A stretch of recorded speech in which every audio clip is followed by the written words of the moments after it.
Good morning, everyone, and welcome back to Cooking with Carol Diane. Welcome back to my kitchen. This morning, I'm putting together a little video, what I call Easter on a budget. And I think we've all been there, haven't we? With this COVID, we've been so restricted in our homes. And just with that being said, you still want to have nice things at holidays. And I get all excited about Easter. I really do. It's a fun time for me. So today I'm going to do a couple things. I'm going to show you what I've put together and made a nice little setting for my table to serve Easter dinner on a budget. If you know me or know me by now, you know that I go to a lot of thrift stores, antique stores, consignment shops, yard sales, anything so that I can find a bargain deal. And I have found a few things this year, I really have. About the only thing that I have purchased is one item on eBay. I treated myself this year for that. But everything else I have done on a dime, truly on a dime. But I found some little treasures. So I'm going to share how to put together a nice looking Easter table. And then we're going to make something today to go on the table. And what I would like to do is just kind of stop my video a minute, grab my camera and show you the table first, and then we'll get cooking. Okay, so hang on just a minute.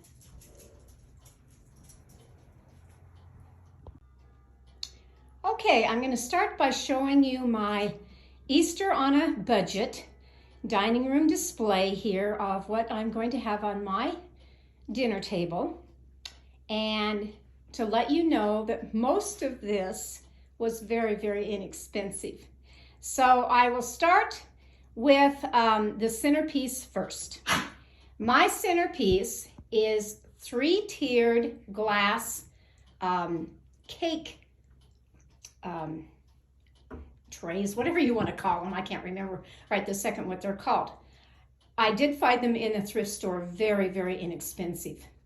The eggs that you see here, and I will show you the eggs. These are wood eggs that I decided to do little embellishments on. They're just wood eggs. I have several more, and what I probably will do is take the wood eggs and hand paint beautiful birds on them because I like to do that. The calla lilies are for Easter, and they were on my wedding cake. They really were. So I brought those out to put them on. These are the little guys, the little nests that I'm going to show you how to make. Easy, easy peasy on these little nests. I have used them for place card holders or like this, decorations. The Easter box that I absolutely couldn't find with my sugar eggs, and I spent 2 days, yesterday and the day before, making all the sugar eggs. Also in my box were beautiful eggs like this that were hand painted, and I don't have them right now. But I did find these. The little rabbit is a ceramic rabbit, and I just kind of fell in love with him. I showed you yesterday about the little bank, of this little Easter bank. And I have this little guy. Now these two things I've had for a little while. So the Easter watering can and this cute little bunny I've had for a little while. But what I want to show you that I have found are these little finds right here of the salt and pepper shaker of the little ducks. And truly, these are a find. I looked them up and they are antique. And what I like to do at Easter time is have 2 sets of salt and pepper shakers, one on each end of the table. And I will come around here to show you the other one that I found were these cute little Easter eggs right here, salt and pepper shakers. Adorable. Again, my centerpiece has the nest that we're going to make. The dishes was my treat this year. The charger plate I found in another large thrift store down here. These are a beautiful kind of a sage green, powdery sage green color. And my plates, aren't they adorable, are of the rabbits. And they are Grace Teaware, and I found them on eBay. And that was my only treat this year that I did buy the Easter plates. The lavender color goblets are the Pioneer Women that she has all of her dishes on Walmart. And I just kind of like them, so I have that. And the little rabbits at each place I thought were kind of cute. And my napkins. Found them at a thrift store. Beautiful, beautiful napkins that I have. The place cards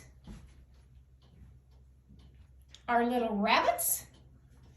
And I like to do this. I like to have place cards. My mother taught me how to do all of this, of setting a nice table and having little place cards for your guests or your family that you wanted to sit at a particular area of the table. And so these are just adorable, these little carrots.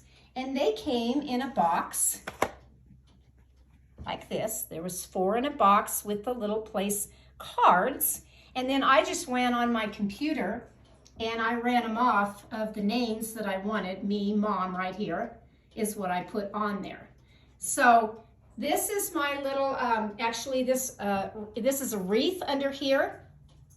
It's just a wreath with little eggs that are on the wreath that I first started with grass. Then I did the wreath. Then I did the tiers of the glass. And then I started with the eggs. And I did my calla lilies. And then I made the nests. And then I did the wood eggs and decorated them, which, like I said, I'll probably do some hand-painted birds. And I found the little rabbit. So this is my little Easter table this year that I'm hoping I will have more than 4. My place setting that I got on eBay was only for 6. Normally I only get 6. I never really do 8. So I am hoping that I do have 6 at my table, but I don't know. This year it may only be me here. I don't know. So I'm going to stop again, and then we're going to go make the little nest that you can have on your table. Okay, I'm back once again. I hope you enjoyed looking at my nice festive little Easter table that I have decorated. These were the eggs that I found in the thrift store to do this project, these nice little wood eggs. I have them in the birds, the robin egg color, and there was one on the table that is the pink. They're pink. So I have this many left, 5, 6, 7 left. And I will be painting pretty birds on them. I know I will. So that's to start your pretty table. So yesterday I showed you how to make the beautiful Easter sugar eggs, and I certainly hope you try them. I really do. If nothing else, give them away as gifts. I mean, they're wonderful as that. I'm going to be doing that for my 91-year-old neighbor, that I will be giving her one of the sugar eggs.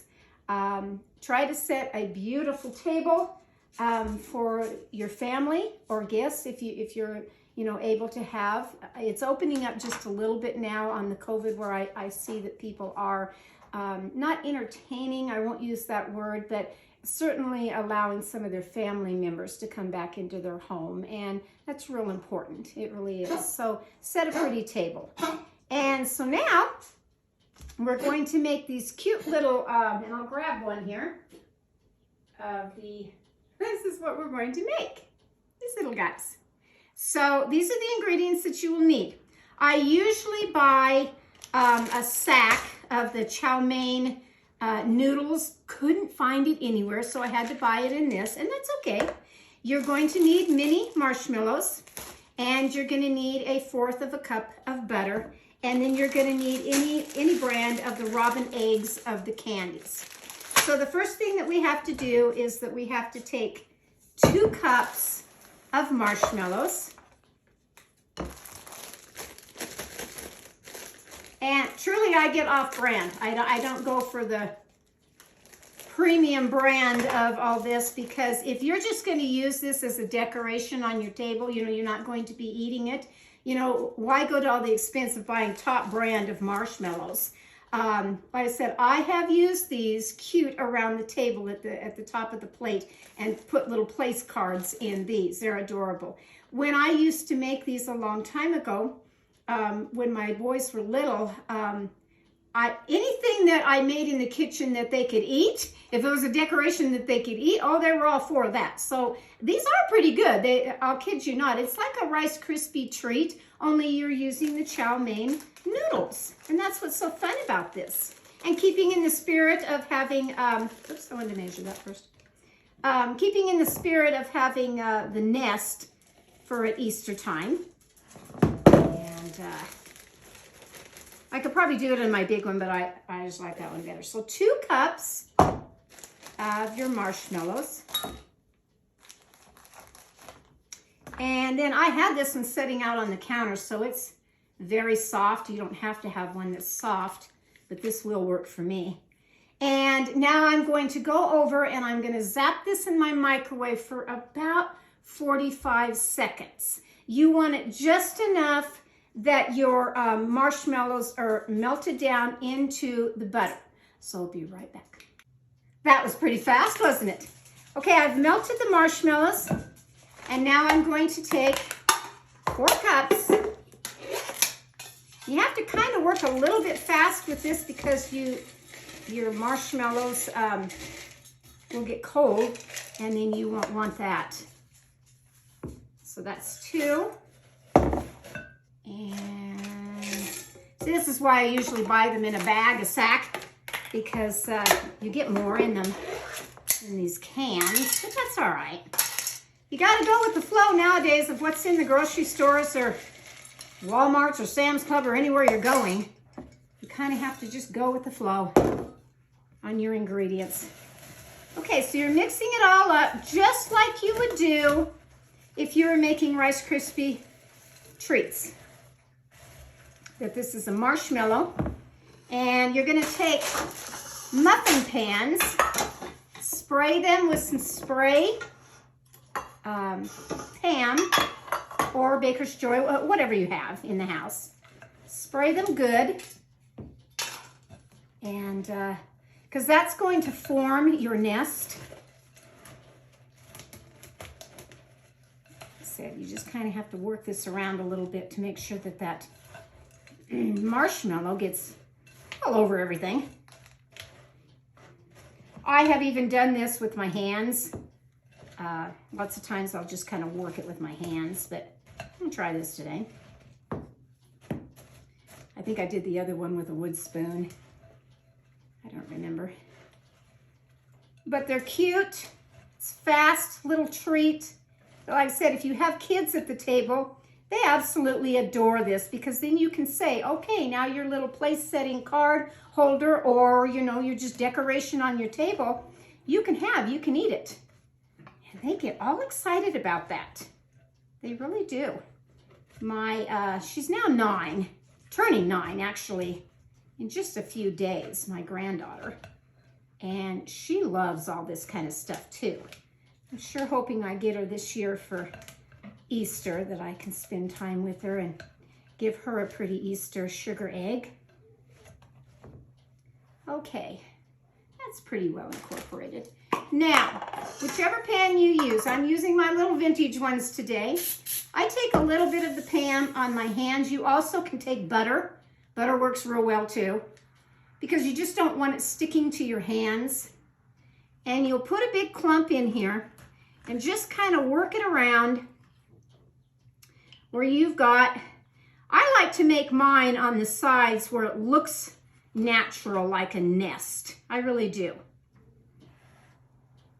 I'll just stick it in there. The harder that you can get the bottom going, the better, because you want it to form in there. And this stuff gets really gooey. It's like marshmallow treats, it really is. Just kind of form it.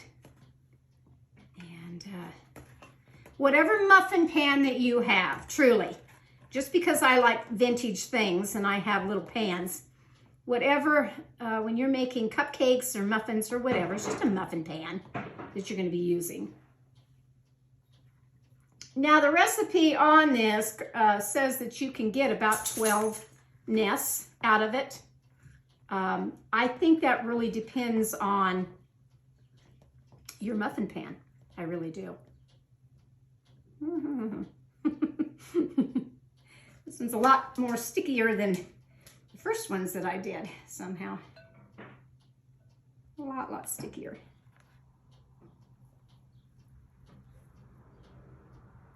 Okay. So we're going to fill this whole pan up with these little guys. I'm not going to do a video on what I'm fixing for dinner, but I'll tell you about it. I'm going to fix a nice ham this year, not a spiral ham. My husband doesn't really care for the taste of the spiral hams, so we're just going to do a regular ham. And I really don't remember what they're called. It's not a picnic ham. It's just a regular, what my mother used to call an Easter ham, if that means anything. It didn't have the slices already pre-cut for you like a spiral ham does. I prefer a spiral ham, but he doesn't. So I have to please husband every now and then. Okay, so the rest of it goes in this pan over here. And I might as well form it right quick. Be patient with me here, because if I don't, then it'll all set up in this bowl and I won't be using it. Anyway, I'm going to have the ham. And because I'm not doing the spiral ham, I will be putting, spiral hams come with a glaze in the ham. And I really kind of like it. It's brown sugar, honey, nice glaze. But again, he doesn't like it. So I will be doing the whole cloves on top of my ham, putting those in the top for flavor. And then I will take pineapple, that is the whole sliced pineapple, and I will put that on top of the ham. And then probably I'll do like my mother used to do. Now I remember this, is she would take Marciano cherries and she would put those just where the circles are, the holes, you know, of the pineapple. And when it was ready for dinner and setting that beautiful ham on the table, seeing those beautiful cherries sitting on top of the ham, it was quite something to see. It really was. I'm going to break away just for a second to wash my hands. Okay, I tried to make that as fast as I could. Now comes the fun part of putting the little eggs in here. And you can do as many as you want, really. You don't have to have just 3 little robin eggs in your nest. Maybe your little birdie, you know, had more eggs. And that's all the fun part about decorating these fun little eggs. Try to get a blue one because they're pretty bright color. Try to get them in each one. That's kind of nice. And you just kind of stick it down in there. Now, you can refrigerate these, or a fast way of setting them is to put them in your freezer. And that way the bottoms set on all of these, which is nice. And then because you've sprayed your pan very well with the spray, cooking spray, they're going to come out of the pan with ease. They really are. Try to get some more big ones in here. Aren't these adorable? I like making fun little things like this at Easter time. I've been kind of out of it on certain things of decorating. When you get older, you slow down and you don't do all of this anymore, especially when your kids are all grown and gone. You don't make things like this. Okay, so because, so that's 6, 7, 8, 9, 10. I had 10, but again, depending on your particular muffin pan, how many you're going to get. So 10 out of this, to me, that's okay. I'm thrilled with just the 10. So again, I'm gonna have a beautiful ham, and I'm gonna fix a big 13 by 9 pan of scalloped potatoes. And probably an ambrosia salad, which I may film that I do the ambrosia salad. And then I'm going to have a wonderful dessert. Vegetable, I haven't really decided on yet. You know, I could just have peas and carrots. I don't know yet on that. But I know that the ham I have to change up this year. So it's not going to be a spiral ham. So I'll change that up this year and have it what husband wants, and that's okay. Because husbands are important and they have to feel like they're needed too. So, not quite ready to come out of here just yet, but you get the general idea that once they set, they're going to look like this. They really are. And the deeper, this was a deep muffin pan that I had, which allowed me to have quite a bit, you know, around here. These aren't going to be quite like that. These are going to be more kind of rounded, and I think they'll be kind of cute. And I know my granddaughter will get a big kick out of them. So I'm still filming as far as a couple more things for Easter, and I hope you are going to enjoy your Easter this year. I find it to be so important because of what's happened with the COVID and just in general everything what's going on in the world right now. To sit down to a nice dinner that's kind of decorated, fun. It's not all just about kids of hiding their Easter eggs and doing all that. It's a big part of it. But if your kids are all grown, you know, and gone like mine are, you don't do the egg hunting anymore and set out the little Easter baskets. Although I do fill a little Easter basket for my husband. I really do. So when he wakes up in the morning, he gets his little Easter basket. It's not as big as what I did for my boys all those years, but I still try to remember on these things. And now, for me, at my age, it's just a matter of having a very nice dinner and enjoying the company that's around me. So today is your chow mein noodle nest that you can have, like I said, on your table or as a place card or just fun to eat. So catch me next time. This is from my kitchen to yours. Have a great afternoon. Bye-bye now.